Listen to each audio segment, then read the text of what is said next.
السلام علیکم ورحمۃ اللہ وبرکاتہ۔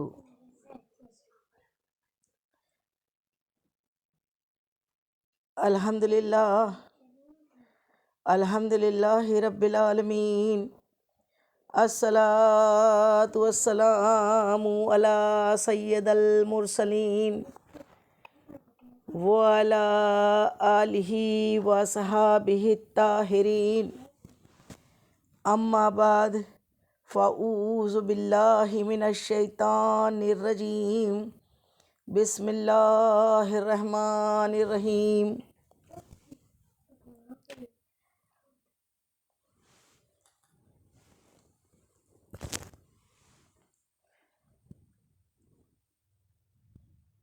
الا ان اولیاء اللہ لا خوف علیہم ولا هم یحزنون، صدق اللہ العظیم، صدق رسولہ النبی الکریم، ونحن علی ذلک والشاہدین والشاکرین والحمد للہ رب العالمین۔ پیاری بہنوں، مدینے کی دیوانیوں، ہم سب کچھ سنیں یا سنائیں اس سے پہلے مناسب ہی نہیں، ضروری سمجھتی ہوں کہ گنبد خضراء میں آرام فرمانے والے ہمارے آقا و مولا، ہمارے غمگسار آقا، وہ سونے پیارے پیارے مدنی آقا، جو رب کے محبوب، دانا غیوب، مکی سردار، مدنی تاجدار، ہم بے بسوں کے بس، ہم بے کسوں کے کس، تمام عالموں کی رحمت، تمام عالموں کی جان پر نہایت ادب و احترام کے ساتھ درود و سلام کا تحفہ کچھ اتنی محبت و عقیدت کے ساتھ پیش کریں کہ تمام زمین و آسمان کے فرشتے گواہ ہو جائے۔ یا رب العالمین، تیری ان بندیوں نے تیرے حبیب پہ درود و سلام بھیجا ہے، تو اس کے صدقہ طفیل تو ان سب کے تمام صغیرہ و کبیرہ گناہوں کو معاف فرما دے۔ تو پیاری بہنوں، اپنی آنکھوں کو بند کر لیجئے، گنبد خضراء کے تصور کو میں کھو جائے اور نہایت ادب و احترام کے ساتھ میرے ساتھ بلند آواز میں درود و سلام کا تحفہ اتنی محبت و عقیدت کے ساتھ پیش کریں۔ پڑھیے، الصلاۃ والسلام علیک یا رسول اللہ، الصلاۃ والسلام علیک یا حبیب اللہ، الصلاۃ والسلام علیک یا نبی اللہ، وعلی آلک واصحابک یا نور اللہ، صلی اللہ تعالی علیہ وسلم۔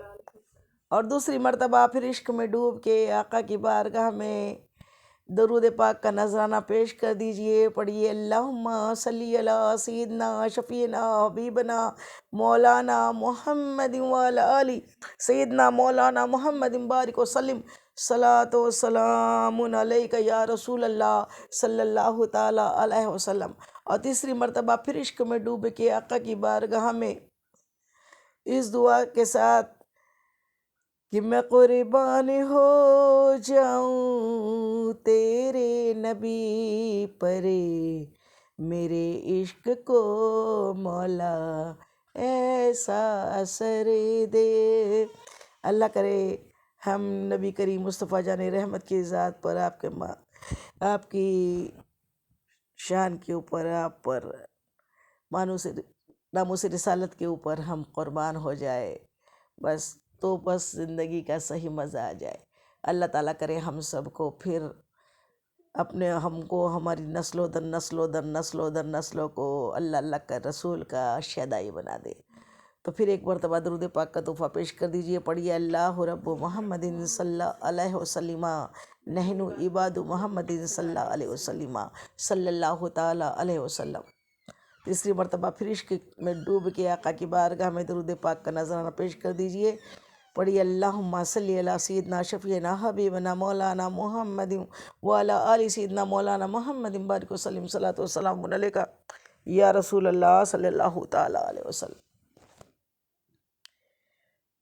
معزز سامعین، آپ سب کا بہت بہت استقبال ہے اس جشن خوج غریب نواز میں، اور آج ہمارا ٹاپک ہے حضرت معین الدین حسن سنجری اجمیری رحمۃ اللہ علیہ،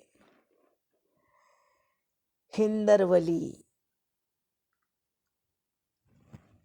خواجہ خواجگن خواجہ غریب نواز معین الدین چشتی رحمۃ اللہ علیہ کے عرس مبارک چل رہا ہے، اور ہم ان کی کنٹری میں ہندر ولی کی، ہندوستان کی بادشاہ،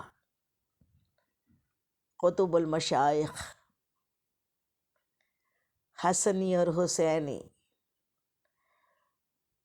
جناب سیدہ بی بی فاطمۃ الزہرا رضی اللہ تعالی عنہا کے باغ کے چمن کے پھول آپ کی بارگاہ میں کروڑوں کروڑوں اربوں اربوں ہماری عقیدت و محبتوں کے خراج اللہ رب العزت ہم سب کی جانب سے پہنچائے۔ تو پیاری بہنوں، تمام معزز سامعین، ہم اس پہ اتنی بڑی شخصیت، اللہ کے اتنے بڑے ولی کہ جو نہ آتے تو شاید آج ہم نہ جانے کہاں بھٹکتے ہوتے۔ آپ کی تشریف آوری ہوئی اور ہمیں اللہ بھی ملا، اللہ کا رسول بھی ملا۔ تو پیاری سامعین، جب میں نے یہ ٹاپک چنا تو میں نے اللہ سے پوچھا، اے اللہ میں کیا بولوں تیرے اتنے بڑے قطب المشائخ کے بارے میں کیا بولوں، جسے حضور پاک نے قطب المشائخ کہہ کے پکارا، ان کے بارے میں کیا بولوں؟ تو قرآن سے پوچھا تو قرآن پکار اٹھا، لا ان اولیاء اللہ لا خوف علیہم ولا ہم یحزنون، اللہ کے ولیوں کو نہ کوئی خوف نہ غمگین ہوتے ہیں۔ اللہ تعالیٰ، اب آپ کہیں گے کہ خواجہ غریب نواز معین الدین چشتی سنجری اجمیری رحمۃ اللہ علیہ تو ابھی 800 برس ہو رہے ہیں سمجھ لو، اور قرآن پاک کو تو 1500 برس ہونے کو آ رہے ہیں۔ پھر خواجہ کا ذکر پہلے کیسے قرآن میں پاک میں آ گیا؟ تو خواجہ کا ذکر نہیں، ولیوں کا ذکر آیا، اولیاؤں کا ذکر آیا۔ اور ہم سب جانتے ہیں کہ آپ خواجہ خواجگن ہیں، اللہ کے دوست ہیں، اللہ کے ولی ہیں، اولیاء ہیں۔ تو ان کے بارے میں جب اللہ تعالیٰ نے اولیاء کے بارے میں کہا تو اس میں سارے اولیاء کا ذکر آ گیا۔ دنیا میں جب سے دنیا بنی، جب تک دنیا رہے گی، دنیا میں جتنے اولیاء کرام دنیا میں تشریف آوری جن کی ہوتی رہی، مبعوث ہوتے رہے، آتے رہے، اللہ بھیجتا رہا، ان تمامی کا ذکر اللہ تعالیٰ نے قرآن پاک کی اس آیت میں کر دیا کہ الا ان اولیاء اللہ۔ انا کا سیگا جہاں سے شروع ہوتا ہے، انا کا مطلب ہوتا ہے، عربی ماہرین جو عربی گرامر سمجھتے ہیں تو اس کا میننگ ہوتا ہے، وہ بے شک تو ہے لیکن خبردار کے سیگے میں آتا ہے، اٹینشن کے سیگے میں، اٹینشن ہو جاؤ۔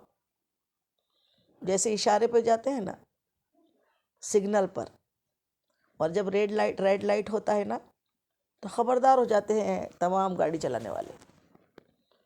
روڈ کی یہ سگنل کا یہ قانون ہوتا ہے کہ جب گرین لائٹ ہے تو چلو، اور ریڈ لائٹ آ جائے تو تھم جاؤ، گاڑیاں روک دی جاتی ہے، رک جاتی ہے، اور جو نہیں تھمتا آگے جا کے ایکسیڈنٹ ہو جاتا ہے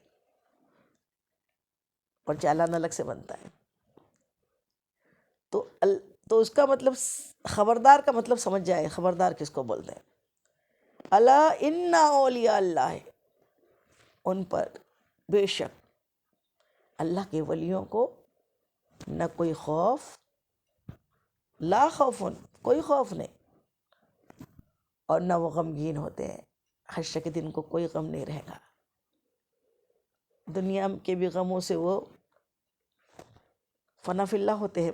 اللہ کی محبت میں اتنے فنا ہو جاتے ہیں کہ فنا اتنا تو ہو جاؤں میں تیری تا خیالی میں. فنا اتنا تو ہو جاؤں میں تیری تا خیالی میں. جو مجھ کو دیکھ لے اس کو تیرا دیدار ہو جائے. جو مجھ کو دیکھ لے اس کو تیرا دیدار ہو جائے. یہ بڑی غضب کی بہت گہرائی والی بات ہے. اللہ کا ولی اور اللہ تعالیٰ کے حبیب کی حدیث مبارکہ ہے کہ اللہ کا ولی وہ ہوتا ہے جس کو دیکھ کے خدا یاد آ جاتا ہے. اللہ کا ولی وہ ہوتا ہے جسے دیکھ کر اللہ یاد آ جاتا ہے. تو دیکھ کر اب اس کو بھی تھوڑا سا سمجھ لے. دیکھنے میں تو کوئی بہت خوبصورت ہوتا ہے تو کیا اس کو دیکھ کے اللہ یاد آئے گا؟ کیا نہیں. جو اللہ کا اچھا بندہ ہو، تقوی والا ہو، اللہ سے ڈرنے والا ہو، اللہ کے حق بھی اچھے سے نبھاتا ہو، اللہ کے بندوں کے حق بھی اچھے سے نبھاتا ہو، اور ہر لمحہ قدم قدم پر صرف اللہ سے ڈرتا ہو، حق بات کہنے سے گریز نہیں کرتا، صرف اللہ سے ڈرتا ہو، اللہ کی عبادت کرتا ہو، تو پھر وہ کیا ہوتا ہے؟ اس کا اٹھنا بیٹھنا چلنا پڑوسی بھی دیکھے تو بولے کون ہے یہ؟ پتہ لگا مسلمان ہے. مسلمان اتنا اچھا، مسلمان اتنا اچھا، تو پھر اس کا رب کتنا اچھا ہوگا. یہ اللہ یاد آیا اس میں. اس کو دیکھ کے اس کا رہن سہن، اٹھنا بیٹھنا، اس کی وضاقتہ، اس کی ہر چیز ایسی ہو کہ جو ایک معیاری ہو، جو ایک دیکھنے میں ایک لگے کہ کیا بات ہے. یہ ہے اللہ کا اچھا بندہ جو سچ بولتا ہے، جھوٹ نہیں بولتا، سود نہیں کھاتا، کسی کو دھوکے نہیں دیتا، اور ہمہ وقت عبادت میں جس کا دل اللہ کی بارگاہ میں لگا ہوتا ہے، ہر لمحہ وہ اللہ سے کنیکٹ ہوتا ہے، وہ ہر کام میں اسے اللہ کا خوف ہوتا ہے. وہ چاہے تجارت کرے، وہ چاہے گھر میں رہے، وہ ہر جگہ پر اللہ کو حاضر سمجھتا ہے. تو اللہ تعالیٰ قرآن پاک میں ارشاد فرما رہا ہے میرے ولیوں کو نہ کوئی خوف ہے. خبردار ہو جاؤ. خبردار کی بات ہے، ولیوں کی بات چل رہی ہے. اللہ تعالیٰ خبردار کا صیغہ استعمال کر رہا ہے.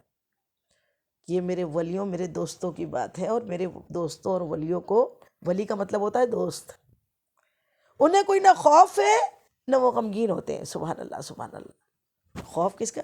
اب کیا سمجھے اس سے؟ قرآن کا لفظی معنی تو یہی سمجھ میں آ رہا نا کہ خوف نہیں ہے. تو خوف نہیں تو کیا کسی سے نہیں ڈرتے؟ اللہ کے ولی کیا کسی سے نہیں ڈرتے؟ نہیں ڈرتے ہیں.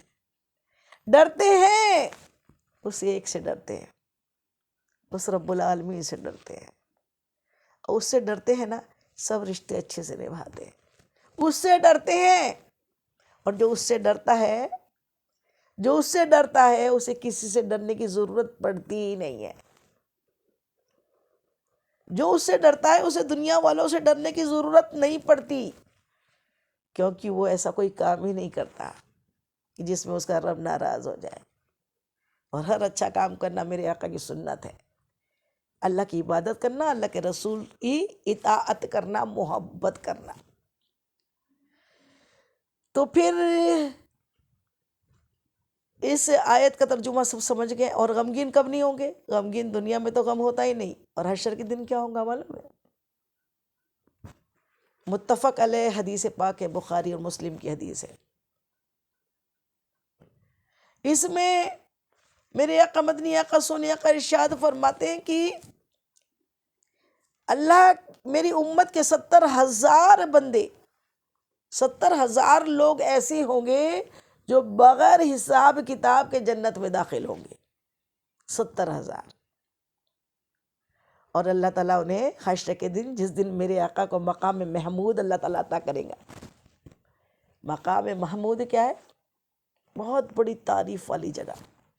وہ مقام جو اللہ عز و جل کے عرش مولا کے اوپر اللہ تعالیٰ اپنے حبیب کو نشست دے گا اپنے رائٹ سائڈ میں، اور وہ نشست ہوگی مقام محمود. اور اللہ تعالیٰ کے محبوب وہاں ہوں گے، اور پھر تمام 1,24,000 نبی علیہ الصلاۃ والسلام بھی وہاں پر تشریف فرما ہوں گے، وہاں بیٹھے ہوں گے، نور کے ممبروں پہ بیٹھے ہوں گے. ان کو بھی اللہ تعالیٰ بیٹھائے گا جب میزان سجے گا. ان کو تمام نبی اور نبی جب دیکھیں گے تو رشک کریں گے کہ یہ ممبر، نور کے ممبر اللہ رب العزت کے سامنے رائٹ سائیڈ میں نور کے ممبر سجائے جائیں گے. اللہ تعالیٰ فرشتوں کو حکم دیں گا میرے بندوں کے لیے نور کے ممبر بچھاؤ، نور کے سٹیج لگاؤ، نور کی صوفے لگاؤ. سبحان اللہ. تو جو انبیاء ہوں گے وہ دیکھ کر رشک کریں گے اور یہ سوچیں گے اللہ یہ کون ہے؟ یہ تو ولی نہیں ہے، یہ تو نبی نہیں ہے، نہ یہ نبی ہے نہ شہید ہے، پھر کون ہے جنہیں نور کے ممبر میں بٹھایا جا رہا ہے؟ نبیوں کا تو اعلیٰ مقام ہے ہی ہے، نبیوں کے برابر تو دنیا کا کوئی ولی ہو ہی نہیں سکتا، اور حضور پاک کے صحابہ کے برابر بھی دنیا کا کوئی ولی نہیں ہو سکتا. لیکن اب یہ کون ہے جن کے لیے نور کے ممبر بچھائے گئے؟ اور فرشتے ان کے کارکن ہوں گے، فرشتے ان کی خدمت میں لگے ہوں گے. کون ہے؟ تو معلوم پڑے گا کہ یہ میری امت کے آقا فرمائیں گی یہ میری امت کے ولی ہیں، میری امت کے اللہ کے دوست ہیں. یہ تمام دنیا میں جب سے جتنے امت کے ہی نہیں جتنے ولی ہوں گے وہ سب نور کے ممبر پہ بیٹھے ہوں گے. اور جب لوگ نفسی نفسی کے عالم میں ہوں گے، لوگ کیا ہوں گے؟ نفسی نفسی میں ہوں گے. نہ کوئی ماں اپنے بیٹے کے کام آئیں گی، نہ بیٹا ماں کے کام آئیں گا، نہ باپ اپنے اولادوں کو پہچانیں گا. سب کو اپنی اپنی پڑی ہوں گی. سورج سوا نیزے پہ ہوگا اور زمین تانبے کی ہوں گی. لوگ برہنہ ہوں گے اور اتنا پسینہ نکلے گا کہ کوئی ٹخنوں تک، کوئی گھٹنوں تک، کوئی کمر تک، کوئی کاندھوں تک اپنے اپنے پسینوں میں ڈبکیاں لگا رہے ہوں گے. سب کو اپنی اپنی پڑی ہوں گی. اور اس وقت میں اللہ کے ولی جو ہوں گے وہ بے خوف ہو کے مشک کے ٹیلوں کے اوپر، ایک حدیث پاک میں آیا ہے وہ مشک کے ٹیلوں پہ ہوں گے یا نور کے ممبروں پہ اللہ تعالیٰ ان کو بٹھائیں گا. سبحان اللہ سبحان اللہ. اتنی بڑی پوزیشن. اب غم بھی سمجھ گئے، اس دن ان کو کوئی غم نہیں ہوگا، اس دن کوئی خوف بھی نہیں ہوگا. لوگ خوف میں ہوں گے، مارے مارے پھریں گے کہ کوئی بخشوا لے. حضور پاک کے پاس جائیں گے شفاعت کے پہلے تو ہر نبی کے پاس جائیں گے، ہر نبی یہی کہیں گے اذهبوا الی غیری اذهبوا الی غیری. میرے آقا فرمائیں گے انا لہا انا لہا، ہاں میں اسی لیے ہوں. آقا کے پاس جب جائیں گے تو بس بات بن جائیں گی. لیکن صورت دکھانے کی ہماری اوقات نہیں ہوں گی، کیونکہ آقا نے اپنی امت کی پہچان یہ بتائی ہے، اور آقا نے فرما دیا میں اپنی امت کے ہر ایک شخص کو کھینچ کھینچ کے نکال لوں گا، بشرط کی میری امت کی پہچان یہ ہوگی کہ ان کے اعضائے وضو چمک رہے ہوں گے. سبحان اللہ سبحان اللہ. یہ تو آقا شفاعت کرائیں گے. لیکن 70,000 ایسے لوگ ہوں گے جنہیں بغیر حساب کتاب کے اللہ تعالیٰ جنت الفردوس عطا کرے گا. لیکن وہ جنت میں نہیں جائیں گے، وہ رک جائیں گے، وہ ٹھہر جائیں گے. حدیث پاک ہے. اور وہ کون ہے؟ اللہ کے ولی. وہ جائیں گے نہیں، وہ کہیں گے اللہ ہم کیسے چلے جائیں. وہ دروازے پہ جا کے رک جائیں گے. ایک حدیث پاک میں تو حضرت اویس سے کرنے کے بارے میں آیا کہ اللہ تعالیٰ فرمائے گا اویس جنت میں چلے جاؤ. وہ دروازے پہ جا کے کھڑے ہو جائیں گے، جنت کے دروازے پہ جائیں گے نہیں، اور ان کو روک دیا جائے گا. وہ کہیں گے اللہ مجھے کیوں روکا ہے؟ تو جواب ملے گا کہ اویس پلٹ کر دیکھو، اور جہاں جہاں تمہاری انگلی پھرے، جتنی جگہ آپ کی انگلی پھریں گی اتنوں کو جنت میں لے کر چلے جاؤ. سبحان اللہ سبحان اللہ. اب یہ اللہ کے ولیوں کی شان ہے. شان پہلے تھوڑا شان دیکھ لیں، پھر اس کے بعد غریب نواز کی یہ سوانے پہ آئیں گے ہم انشاءاللہ. تو اب ہم نے قرآن پاک سے تو سمجھ لیا کہ اللہ کے ولیوں کا مقام کتنا اونچا ہے، کہ اللہ کے ولیوں کو نہ کوئی خوف ہے نہ وہ غمگین ہوتے ہیں. اب ذرا حدیث مبارکہ سے بھی پوچھ لیں. لوگ قرآن پڑھتے ہیں، قرآن ان کے حلق سے نیچے نہیں اترتا. اور یہ بھی بات سمجھ لیں کہ کوئی ولی قرآن پڑھ پڑھ کے نہیں ہو جاتا. یہ کوئی بولے میں ولی بن جاؤں، میں تو بس اتنا پڑھ لوں گی اور اتنا کر لوں گا اور میں اتنی عبادت کر لوں گا اور ایسا کر لوں گا اور ولی بن جاؤں گا. ولی جو ہوتا ہے نا وہ مادرزات ہوتا ہے. یوں تو ہر مومن اللہ کا ولی ہے. اللہ تعالیٰ نے فرمایا میں انہیں ظلمت سے نکال کے نور میں لے آتا ہوں ایمان والوں کو. تو یہ ولایت عام ہے یہ، لیکن ولایت خاص جو ہوتی ہے نا، ولایت خاص وہ سب کو نصیب نہیں ہوتی. اللہ جسے چنتا ہے وہ ولی بنتا ہے، وہ ولی ہوتا ہے. اور چنا ہوا ماں کے پیٹ سے پیدا ہوتا ہے. پھر یہ بات الگ ہے کہ کسی کو اللہ تعالیٰ اچانک میں چن لیتا ہے، لیکن پہلے وہ را مٹیریل جو ہوتا ہے نا، دیکھیے را مٹیریل جو ہوگا نا، دیکھیے ہیرا تو ہیرا ہی ہوتا ہے. پہلے جب وہ کوئلے میں سے نکلتا ہے نا تب وہ روشنی نہیں دیتا، ہیرا ہوتا ہے. لیکن اوریجنل فارم میں وہ کیا ہے؟ ہیرا ہے.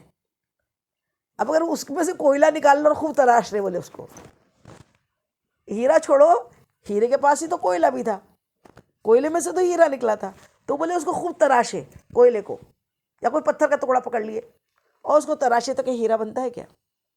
وہ نہیں بنتا ہے. لیکن ہیرا پہلے پتھر جیسا ہی دکھتا ہے، لیکن پھر اس کو تراشا جاتا ہے، لیکن اوریجنل وہ ہیرا ہوتا ہے. ویسی ماں کے پیٹ سے وہ ولی ہوتا ہے. پھر اس کو قرآن حفظ کرایا جاتا ہے اللہ کی جانب سے، پھر اس کو فقہ ہوتی ہے، قرآن پاک کی علم نہ ہو، اور جتنا علم ہوتا ہے وہ اس کو کیا کیا جاتا ہے اللہ کی جانب سے. پھر خود اس کا دل ہوتا ہے، اس کو اس راہ پہ ڈالا جاتا ہے، سلوک کی راہ پہ، اور اس پہ پھر وہ قرآن بھی حفظ کرتا ہے اور حدیث پاک کو بھی اچھی طریقے سے حفظ کرتا ہے، اور وہ اس کو اللہ تعالیٰ حفظ کرا بھی دیتا ہے. تو پہلے صحیح میں وہ را مٹیریل جو ہوتا ہے نا، اگر وہ نہیں ہوگا تو پھر کتنا بھی کرا دے تو وہ ولی نہیں بن جاتا. ایرا گیرا کوئی بھی اگر کہیں بھی پیدا ہوا ہے اور کیسا بھی ہے، اور اس کو کوئی اس میں ہے ہی نہیں کوئی اچھا ہی ہے، پھر وہ بول رہا ہے کہ نہیں وہ اس کو جھڑک رہا ہے، اس کو جھڑک رہا ہے. بولے قرآن تو میں بہت پڑھ رہا ہوں اور قرآن کے بہت مطلب بھی نکال رہا ہوں بڑے بڑے، اور قرآن کے مطلب نکالنے کے لیے آج کل کلاسز چل رہی ہے، ہم نئے مطلب نکال رہے. بولتے ہیں اللہ نئے مطلب کون سے نکال رہے بھی؟ قرآن کا مطلب تو جب سے قرآن نازل ہوا نا، مطلب اس کا وہی ہے. اور قرآن نہایت آسان ہے، اللہ تعالیٰ نے قرآن کو نہایت آسان بنایا ہے، اور سیکھنا ضروری ہے. قرآن کو تجوید سے پڑھو، مخرج کے ساتھ پڑھو، اور اچھی طریقے سے اس کو سیکھو، ٹھہر کے ترتیل کے ساتھ قرآن پاک کی تلاوت کرو، قرآن کے ایک ایک لفظ کا مطلب سمجھو اور اس پہ عمل کرنے کی کوشش کرو. یہ مسلمان کا کام ہے. لیکن اس کو مطلب سمجھنے کے بعد عمل نہیں کرو، اور اس کو نئے اپنے مطابق اس کے میننگس نکالتے رہو، اپنے مطلب کو سمجھ لو، دوسرے مطلب کو پھر الگ کر دو. یہ بہت حرام ہے، غلط گناہ ہے، بہت بڑا گناہ کام ہے. قرآن پاک تو بندوں کے لیے ہدایت ہے، روشن دلیل ہے، اللہ تعالیٰ کی روشن کتاب ہے. تو قرآن پاک کو اچھی طریقے سے حفظ بھی اللہ تعالیٰ. پھر ہم ہیرے کی مثال دے رہے تھے، ہیرے کو نکالنے کے بعد پھر اس کو کیا کیا جاتا؟ تراشا جاتا ہے. تو ہیرا تو پہلے سے ہیرا تھا، تب تراشے تو وہ چمک رہا ہے، کرنیں نکل رہی ہے اس میں سے، روشنی نکل رہی ہے. سونا کیا ہوتا ہے؟ سونا مٹی تو دکھتا ہے. جب پھر اس کو آگ میں تپایا جاتا ہے اور اس کو اچھی طریقے سے کئی مرحلوں سے اس کو گزارا جاتا ہے، تب جا کے پھر وہ چمکتا ہے، وہ کندن بنتا ہے، وہ سونا بن جاتا ہے. پھر تو بات سمجھ میں آئی؟ پہلے اس کو ضروری ہے وہ بنا رہنا. اللہ تعالیٰ ولی پیدا کرتا ہے، ولی اپنے آپ کو ایک ولایت خاصہ اپنے آپ ہر کسی کو نہیں مل جاتی کہ کوئی بولے اپنے آپ میں بھی تو ولی ہوں، ان کو ادب کرنے کی مجھ کو کیا ضرورت ہے. اللہ اکبر. اللہ نے فرما دیا اٹینشن ہو جاؤ، میری ولی کی بارگاہ سے جب گزرو نا تو اپنے دلوں کو بغض اور حسد سے بچا لو، روک لو، غلط ان کی بے ادبی کرنے سے بچ جاؤ. ان کی بارگاہ کے سامنے سے گزرو تو با ادب گزرو، کیونکہ اللہ نے اس میں سیگا خبردار کا لگایا ہے. سرکار غوث اعظم کے بارگاہ میں آپ کے ظاہری زمانے میں آپ اپنے حجرے میں تھے، اور 2 ابدال وہاں کسی دوسرے شہر سے اڑتے ہوئے کہیں اپنی منزل پہ جا رہے تھے. ابدالوں کو اللہ تعالیٰ وہ طاقت دیتا کہ ان کو ٹرین، بس، کار کی ضرورت نہیں ہوتی، پلین کی ضرورت نہیں ہوتی، وہ اڑتے ہیں. اور ابھی ادھر سوچتے ہیں دوسرے پل میں ادھر پہنچ جاتے ہیں. اب وہ 2 ابدال اڑتے ہوئے نکلے تھے تو سرکار غوث اعظم کا شہر بغداد شریف آ گیا. بغداد شریف کے اوپر سے جیسی گزرنے لگے آپ کے حجرے پہ سے، تو ایک ادب سے سائیڈ ہو کر نکلا کہ نہیں یہ اتنے بڑے اللہ کے ولی کا دربار ہے، یہاں سے ادب سے سائڈ سے ہو کے جائے. اور جو دوسرا تھا اس کے دل میں انا آ گئی، شیطانی ہے. ایک لمحے میں تو سب کچھ ختم ہو جاتا ہے. انا نہیں آنا چاہیے. انا شیطان نے انا کی تھی، اس لیے اکھڑ گیا. اس کے ذہن میں آیا میں بھی تو ابدال ہوں، میں بھی تو اللہ کے قریب ہوں، میں بھی تو اڑتا ہوں، مجھے کیا ضرورت ہے سائڈ سے اڑنے کی. وہ اوپر سے اڑا. اوپر سے اڑا اور کیا ہوا؟ اللہ کے ولی کی سیکورٹی کون ہوتی ہے معلوم ہے؟ اللہ کے ولی کی سیکورٹی خود اللہ ہے. حدیث پاک میں کہ ہم اللہ نے فرشتوں کا نہیں فرمایا، ابھی اس کو آگے ہم اور کلیئر کریں گے. وہ پٹک دیا گیا. جو انا میں آیا تھا نا وہ تو اچھا دوسرا ادب میں سیف چلے گیا، لیکن جو تھا وہ پٹک دیا گیا. آپ کے صحن میں ہڈیاں ٹوٹ گئی تھی، پڑا ہوا تھا، کرا رہا تھا. آپ سے ملنے کے لیے کوئی دوسرے بزرگ غوث اعظم کے پاس ملنے آئے، دیکھا کہ ایک صحن میں ہڈیاں ٹوٹا ہوا کرا رہا ہے ایک شخص. تو پوچھا یا غوث اعظم آپ کے صحن میں کون پڑا ہے؟ تو میرے غوث پاک ارشاد فرماتے ہیں وہ ادب نہیں جانتا. ہم نے نہیں پٹکا اسے. اللہ کا ولی سزا نہیں دیتا، سزا اللہ کی جانب سے ملتی ہے. اللہ کا ولی کو تو دل میں فیل بھی ہوتا ہے، تکلیف بھی ہوتی ہے کہ کیوں اس کو ایسا ہو گیا. میں نے تو اس کو کچھ نہیں برا تھا، لیکن اس کو سزا کیوں ملی. تو پتہ لگتا ہے سیکورٹی جو ہوتی ہے ولی کو. کہ جیسے دیکھا ہوگا نا چیف گیسٹ کہیں کا کسی کا کوئی پرائم منسٹر آ رہے، چیف منسٹر آ رہے، تو اس میں بلیک کیٹ کمانڈوز ہوتے ہیں، ان کے پاس میں AK-47 ہوتی ہے، مشین گن ہوتی ہے ان کے پاس میں، اور وہ سائیڈ میں چلتے ہیں. اور وہ جو چیف گیسٹ ہوتا ہے وہ چیف ہوتا ہے، وہ تو نہیں بولتا نا کہ وہ مجھ کو غلط دیکھ رہی ہے، وہ مجھے حملہ کرنے والا ہے. جیسے ہی وہ سیکورٹی والے دیکھتے ہیں کہ یہ کچھ تو بھی حملہ ہونے والا ہے، وہ فوراً ڈانڈا فائر کر دیتے ہیں. وہ مثال ہے. اب کیا ہوا؟ اب ہم حدیث پاک دیکھ رہے ہیں کہ انہیں نور کے، اب وہ وہاں پہ بھی بے فکر ہے، حشر کے دن بھی بے فکر ہے، نور کے ممبروں پہ بیٹھے ہوئے ہیں. اب ایک اور حدیث پاک متفق علیہ حدیث مبارکہ ہے.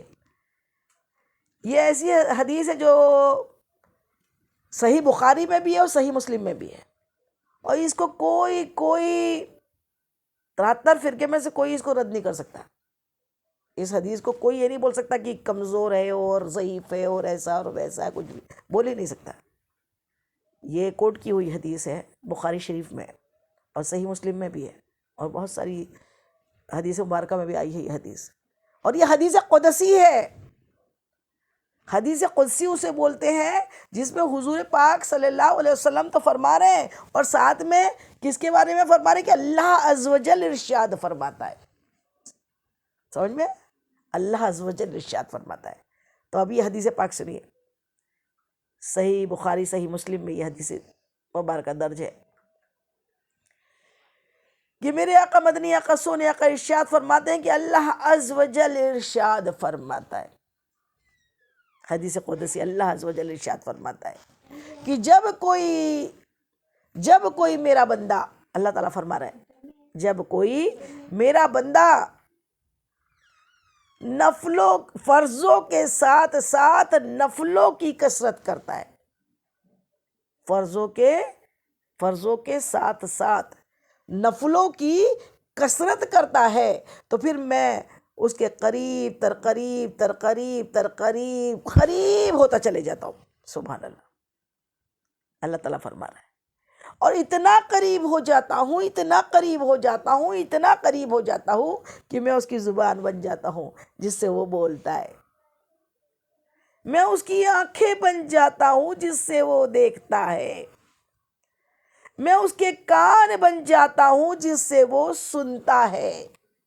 میں اس کے ہاتھ بن جاتا ہوں جس سے وہ پکڑتا ہے، اور میں اس کے پاؤں بن جاتا ہوں جس سے وہ چلتا ہے. اور پھر اللہ آقا ارشاد فرماتے ہیں کہ اللہ عز و جل ارشاد فرماتا ہے کہ پھر وہ میرا ولی، وہ میرا دوست بن جاتا ہے، میرا ولی بن جاتا ہے. کیوں؟ فرضوں کے ساتھ ساتھ نفلوں کی کثرت کرتا ہے، تو پھر میں اس کے قریب تر قریب تر قریب تر قریب ہوتا چلے جاتا ہوں، اور اتنا قریب کہ زبان بن جاتا ہوں، آنکھ بن جاتا ہوں، کان بن جاتا ہوں، ہاتھ بن جاتا ہوں، اور پیر بن جاتا ہوں. اور پھر جب میرا وہ ولی کسی چیز کی قسم کھا لے، کوئی بات کہہ دے، زبان سے نکل جائے تو اسے میں پورا کر دیتا ہوں. اللہ تعالیٰ فرما رہا ہے اسے ہم پورا کر دیتے ہیں. اور پھر وہ قسم کھا لے، وہ پوری زبان سے جو نکلا وہ پورا. اور پھر آگے اللہ تعالیٰ ارشاد فرماتا ہے کہ اور سنو اے لوگو، میرے اس ولی کے بارے میں جو کوئی بغض رکھتا ہے، حسد جلن رکھتا ہے، اس کے بارے میں بری باتیں بولتا ہے، پروپیگنڈے کرتا ہے، برا باتیں پھیلاتا ہے، اس سے میرا اعلان جنگ ہے. اللہ کا اعلان جنگ، اعلان جنگ ہے. کس کا اعلان جنگ؟ اللہ کا اعلان جنگ ہے.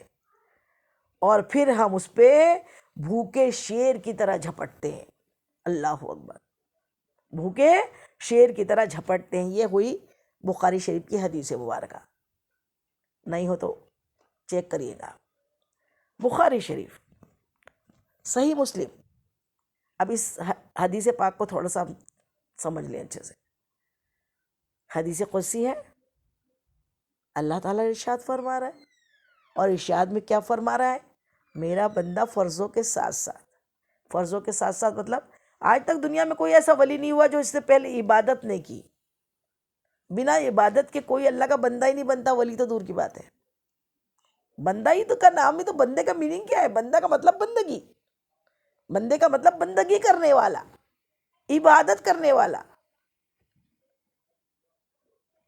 اللہ کیا فالوور جو ہوتا ہے عبادت کرنے والا، اللہ کی اطاعت کرنے والا. اور جب اللہ اکبر کی آواز آئے نماز میں گر جائے، وہ سجدے میں گر جائے. اور یہ تو 5 ٹائم کی نماز تو بندے کے لیے فرض ہے. 5 ٹائم کی نماز کے بنا تو بندہ ہی نہیں ہے. ولی تو بہت بار کی بات. اب 5 کے بعد اللہ نے کیا فرمایا؟ صرف فرض نہیں. اور 5 ٹائم کی نماز یہی فرض نہیں ہے، اپنے ماں باپ کا حق ادا کرنا، اپنے شوہر کا حق ادا کرنا، اپنے بال بچوں کا حق ادا کرنا، اپنے بھائی بہنوں کا حق ادا کرنا، اپنے پڑوسیوں کا حق ادا کرنا، اپنے رشتہ داروں کا حق ادا کرنا، اور حقوق اللہ بھی اچھے سے نبھانا، حقوق العباد بھی اچھے سے نبھانا. یہ فرض ہے. یہ دونوں چیز کیا ہے؟ فرض ہے. اللہ کے حق بھی، اللہ کے بندوں کے بھی حق بھی، یہ دونوں کیا ہے؟ فرض ہے. یہ دونوں فرضوں کو اچھے سے نبھانے کے بعد اللہ تعالیٰ فرمائے فرضوں کے ساتھ ساتھ، یعنی فرضوں کے ساتھ ساتھ یہ سارے فرض نبھانے کے بعد پھر نفلوں کی کثرت کرتا ہے. نفلوں کی کثرت مطلب کوئی بیمار ہو گیا ہے، عیادت کو جا رہا ہے، اس کے لیے فکر کر رہا ہے، اس کو کھانے بنا کے بھیج رہا ہے.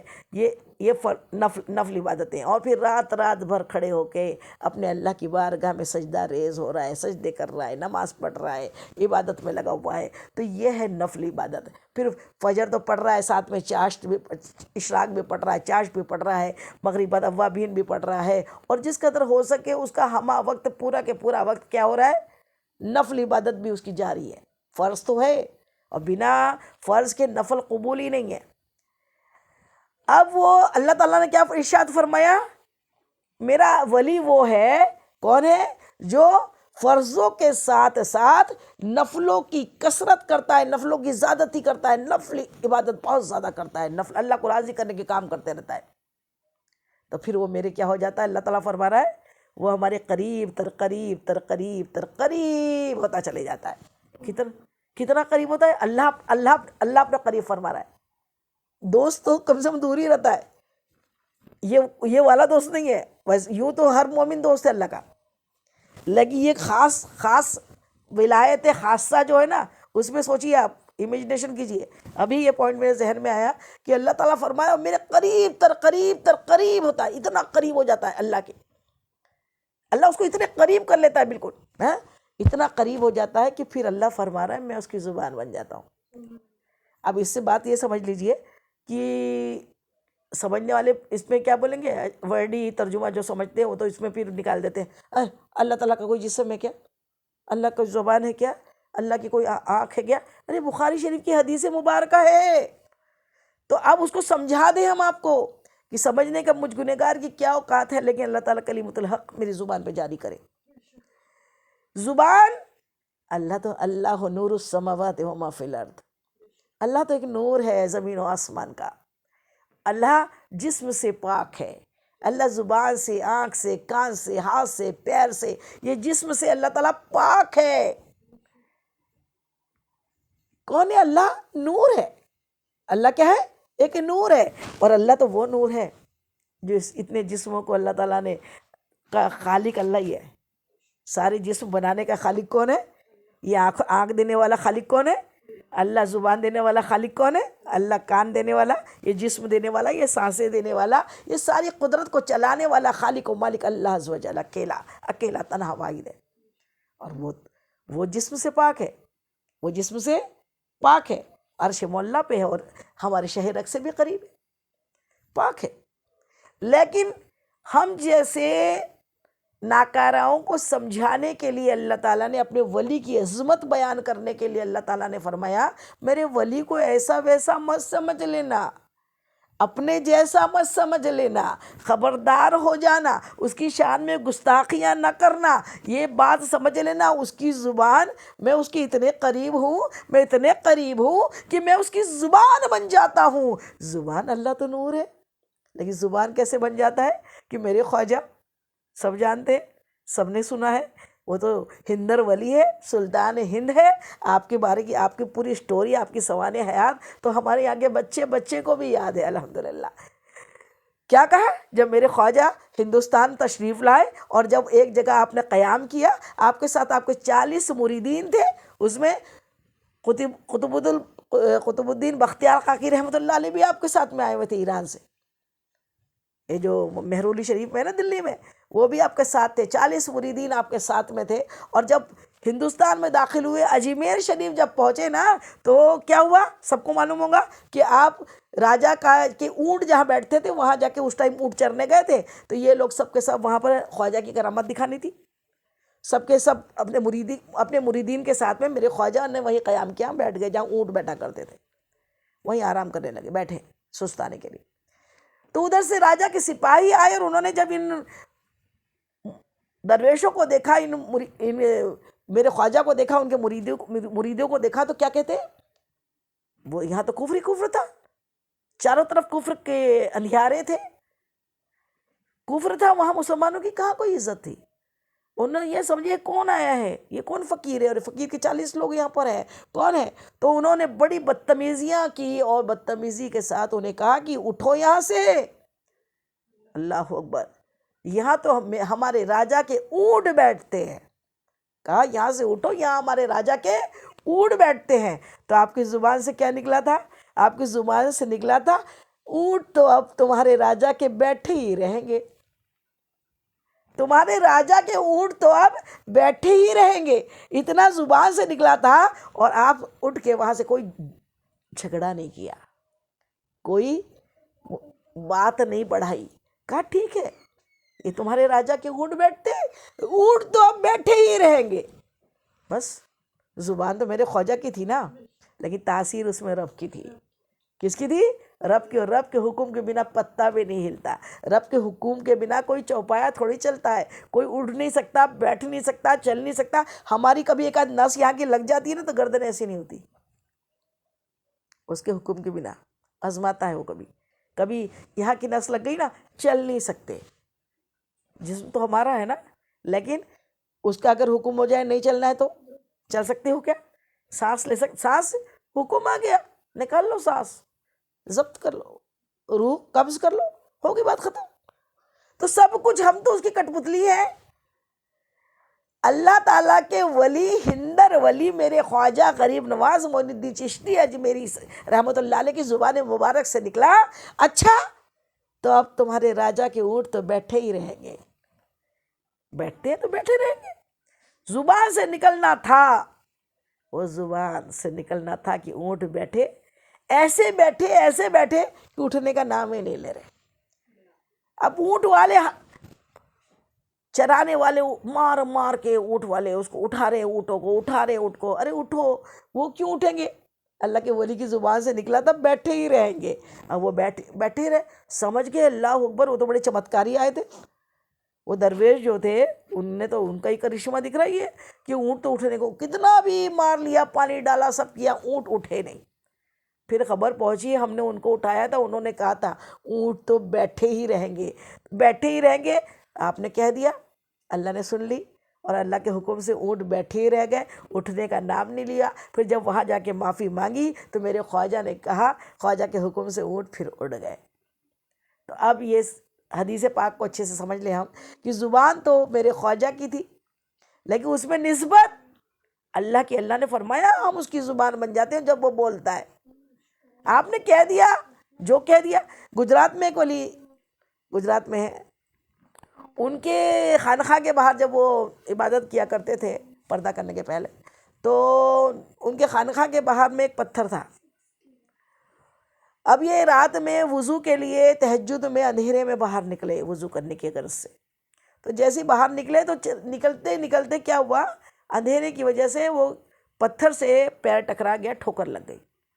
ٹھوکر زور سے لگی تو بس زبان سے نکلا، اللہ کے ولی تھے، اللہ کے ولی ہے تو زبان سے نکلا، کیا نکلا؟ کنکر ہے، پتھر ہے، لوہا ہے، لکڑی ہے، نہ جانے کیا ہے۔ کیا نکلا؟ کنکر ہے، پتھر ہے، لوہا ہے، لکڑی ہے، اندھیرے میں دکھ رہا نہیں ہے کیا ہے، نہ جانے کیا ہے۔ معلوم کیا ہوا؟ انگریزوں کا زمانہ تھا، انگریزوں نے نا وہ پتھر وہاں پہ جو رکھا ہوا تھا جس سے ان بزرگ کو ٹھوکر لگی تھی، اس کو اٹھا کے وہ انگلینڈ لے گئے، وہاں لیبارٹری میں اس کو چیک کیا کہ ایک پتھر کے اندر اتنی چیزیں، سب بولتے تھے ہے، جب بولے تھے تو دیکھیں گے وہی صحیح میں ہے کیا اس میں، تو دیکھا کہ اس میں کنکر، پتھر، لوہا بھی تھا، لکڑی بھی تھی، اور نہ جانے کیا ہے۔ وہ لیبارٹری میں ابھی تک سمجھ میں نہیں آیا کہ وہ نہ جانے کیا کون سی دھاتو ہے۔ جو زبان سے نکلا تھا نہ جانے کیا ہے، تو نہ جانے کیا ہے بھی اس میں تھا، جو سمجھ میں سے پرے تھا، سمجھ میں آ رہا نہیں تھا، کسی لیبارٹری میں بھی سمجھ میں نہیں آیا کہ وہ نہ جانے کیا والا چیز کیا ہے اس کے اندر۔ یہ زبان تھی، یہ زبان ہے اللہ والوں کی، جو بول دیتے ہیں نا ہو جاتا ہے، جو بول دیتے ہیں ہو جاتا ہے، یہ زبان ہے۔ زبان ولی کی ہوتی ہے، دوست وہ اللہ کے ہوتے ہیں، اور تاثیر اس میں رب کی ہوتی ہے۔ آنکھیں، ہم بولتے ہیں نا نظر کرم ہو جائے، یہ نظر کرم بہت بڑی چیز ہے۔ اللہ کے ولی کی اگر نظر ہو جاتی ہے نا، مرتا مرتا اچھا ہو جاتا ہے۔ کسی کو کینسر ہوا ہے، صحیح ولی اللہ کے کسی کو مل جائے نا، ہر کوئی وہ لگا کے بیٹھے ہیں اور بولے ہم بہت علاج کر دے رہے ہیں اور یہ کر دے رہے ہیں، ہر کسی کے پاس جانے کی ضرورت نہیں ہے۔ یہ جو ہمارے ہر شہر میں اللہ کے ولی ہوتے ہیں جو پردہ کر چکے ہیں ان کے پاس، اور جو صحیح میں با عمل ہے، عبادت گزار ہے، اور ان کی زندگی متقی اور پرہیزگاری میں گزر رہی ہے، اور ان کے چرچے ان کے کرامت کے ہیں، تو پھر ان کی اگر نظر ہو جاتی ہے نا تو مرتا مرتا انسان بھی اچھا ہو جاتا ہے۔ کانوں سے فریاد سن لو، نظر ان کی ہوتی ہے لیکن تاثیر اللہ کی ہوتی ہے۔ کان ان کے ہوتے ہیں اللہ کے ولی کے، لیکن اس میں نسبت اللہ کی ہوتی ہے، سن لی فریاد تو۔ اور ہاتھ سر پہ رکھ دیا نا، ساری مشکلیں دور ہو جاتی ہے۔ وہ قدم کہ اللہ کا ولی اگر ہمارے گھر میں تشریف لائے تو گھر سے ساری بلائیں دور ہو جاتی ہے، یہ قدم اللہ تعالیٰ فرماتا ہے۔ تو یہ اتنی بڑی چیز ہے، اور اللہ تعالیٰ آگے کیا فرما رہا ہے کہ ہم اس کے قریب ہو جاتے ہیں، اور پھر جس بات کی وہ قسم کھا لے، وہ بول دے، اس کو ہم پورا کر دیتے ہیں۔ وہ جو بول دے، کسی کے لیے اچھا بول دے اچھا ہو جاتا ہے، کسی کے لیے برا بول دے تو برا ہو جاتا ہے۔ اور پھر آگے اللہ تعالیٰ فرما رہا ہے، بہت بہت کوٹ کرنے والی بات ہے، بہت زبردست حدیث پاک کی خاص بات ہے۔ اللہ تعالیٰ آگے فرما رہا ہے، تنبیہ ہے ہمارے لیے، بہت زیادہ عبرت کی بات ہے ہمارے لیے، کہ اللہ تعالیٰ فرما رہا ہے میرے ولی سے جس نے بھی بغض رکھا، میرے ولی کے بارے میں جس نے بھی غلط بیانی کی، الٹا سیدھا بولا، بری باتیں کی، اللہ تعالیٰ فرما رہا ہے اس سے ہمارا اعلان جنگ ہے۔ اس سے کس کا اعلان جنگ ہے؟ اور ایسا کون ہے دنیا میں جو اللہ سے جنگ لڑ سکتا ہے؟ کون ہے جو اللہ سے لڑ سکتا ہے؟ کس کی طاقت ہے؟ ساری کائنات، سارے عالموں میں وہ وحدہ اللہ شریک ہے اور تنہا ہے، واحد ہے، وہ قہار بھی ہے اور جبار بھی ہے، وہ قہار بھی ہے، اس کی شان قہاری بہت بڑی ہے۔ اور پھر اللہ تعالیٰ خود فرما رہا ہے، جس نے میرے دوست کے ساتھ بغض رکھا، برا کیا، تکلیفیں دی، اسے جادو ٹونے کیا، اسے غلط تکلیف پہنچائی، اس سے ہمارا اعلان جنگ ہے، اللہ تعالیٰ فرما رہا ہے۔ اور اللہ سے کتنا کتنا ڈینجر زون میں جاتا ہے انسان اگر ولی سے بغض رکھتا ہے. کہ کس سے اللہ نے جنگ ہونے والا ہے؟ اللہ سے. اور اللہ کے سامنے کون ٹکنے والا ہے؟ کس کی طاقت ہے اللہ کے سامنے ٹکنے کی؟ اس لیے بہت ادب کا مقام ہے، بہت ڈرنے کی بات ہے. اور پھر اللہ تعالیٰ آگے اور فرما رہا ہے بخاری شریف کی حدیث میں، ہم اس پہ بھوکے شیر کی طرح جھپٹتے ہیں. بھوکا شیر کیا ہوتا ہے؟ اگر اس کے سامنے کوئی زندہ آ جائے نا، اس کو زندہ چھوڑتا ہے کیا؟ اللہ کو شیر نہیں ہے. اللہ نے مثال دی ہمیں سمجھانے کے لیے، الرٹ کرنے کے لیے، خبردار ہونے کے لیے. خبردار ہو جاؤ، مذاق مت سمجھو. ولی کے رتبے کو، اس کی عظمت کو جانو، سمجھو. وہ ولی اللہ کا دوست ہے، اللہ کا خاص ہے، اللہ کا پیارا ہے. لوح محفوظ تک اس کی نظر ہوتی ہے، اس کی دعاؤں سے بگڑتے کام بن جاتے ہیں.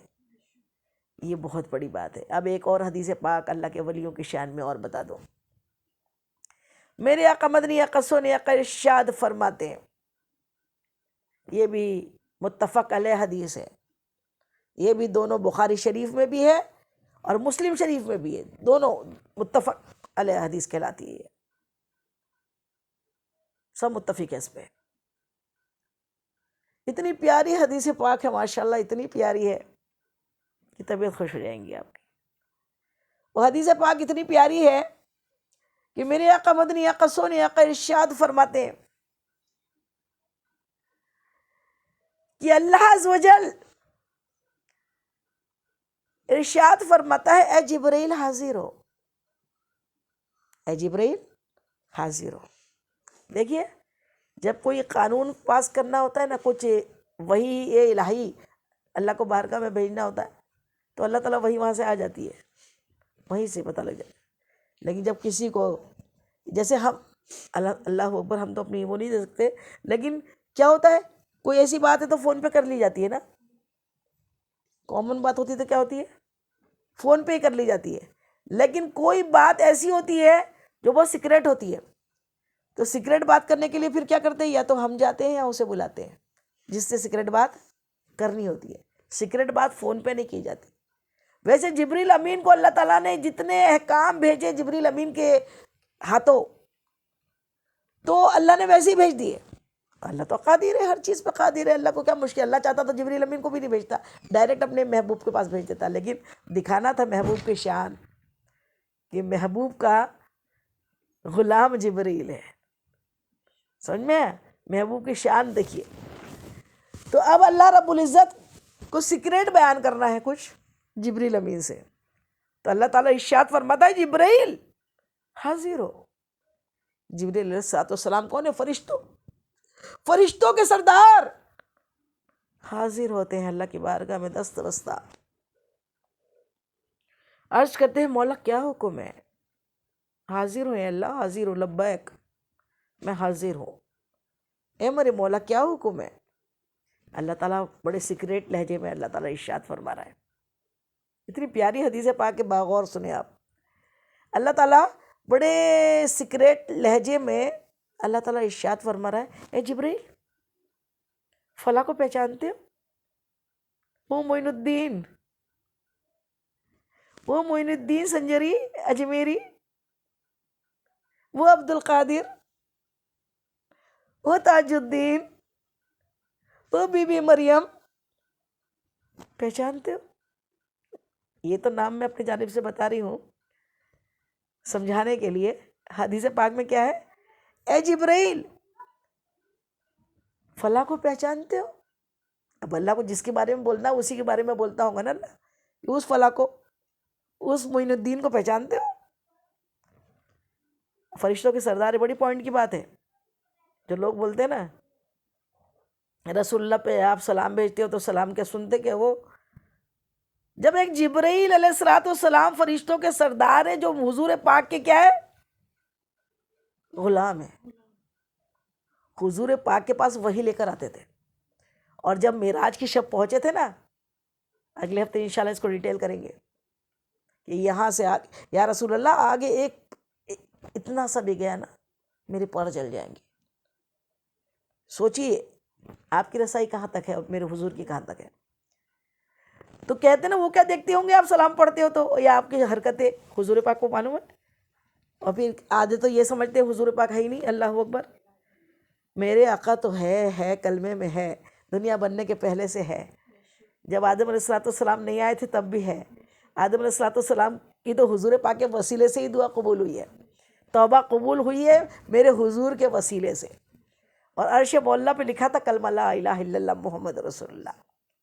تو آپ تو ہے، تو اب جو اللہ تعالیٰ کی، دیکھیے یہ بھی بخاری شریف کی حدیث پاک ہے، غور و تفکر کریں، اللہ تعالیٰ فرشتوں کے سردار سے فرما رہا ہے کہ دنیا میں وہ جو فلاح ہے اس کو پہچانتے ہو؟ بولنا چاہیے میرے کو کوئی غیب نہیں معلوم، میں کہاں سے پہچانتا اللہ؟ ایسا کہا کہ انہوں نے میں نہیں پہچانتا، میرے کو کہاں دکھتا اللہ؟ سب غیب اللہ کے ذاتی ہے، لیکن جتنا اللہ نے عطا کر دیا نا وہ پھر عطا ہی ہے۔ جبریل علیہ السلام عرض کرتے مولا جانتا ہوں، مولا اس معین الدین کو جانتا ہوں، مولا جانتا ہوں، پہچانتا ہوں، میرے لیے کیا حکم ہے؟ اللہ تعالیٰ ارشاد فرما رہا ہے، دیکھو حدیث پاک میں اللہ تعالیٰ ارشاد فرماتا ہے فلاں کو پہچانتے ہو؟ جی میرے مولا پہچانتا ہوں۔ سنو نا، مجھے اس سے محبت ہو گئی ہے، مجھے اس سے محبت ہو گئی ہے، تمام کائنات کے خالق و مالک کو،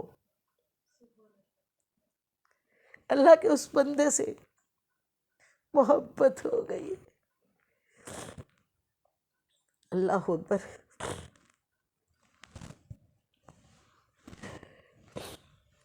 اللہ تعالیٰ سرچ کرتے ہیں جبریل علیہ السلام، اے مولا میرے لیے کیا حکم ہے؟ میرے لیے کیا حکم ہے مولا؟ کوئی اپنی محبت میں شیئر کرتا ہے کہ لیکن اللہ تعالیٰ شیئر کر رہا ہے، فلاں کو پہچانتے ہو؟ ہاں پہچانتا ہوں، مجھے اس سے محبت ہو گئی ہے۔ اے جبریل سنو نا، اب تم بھی اس سے محبت کرنے والے بن جاؤ، اب تم بھی اس میرے پیارے سے، اس میرے ولی سے محبت کرنے والے بن جاؤ۔ اچھا مولا، جی مولا۔ جبریل علیہ السلام دست بستہ پھر عرض کرتے مولا اور، مولا اور، مولا اور میرے لیے کیا حکم ہے؟ اللہ تعالیٰ میرے لیے اور کیا حکم ہے؟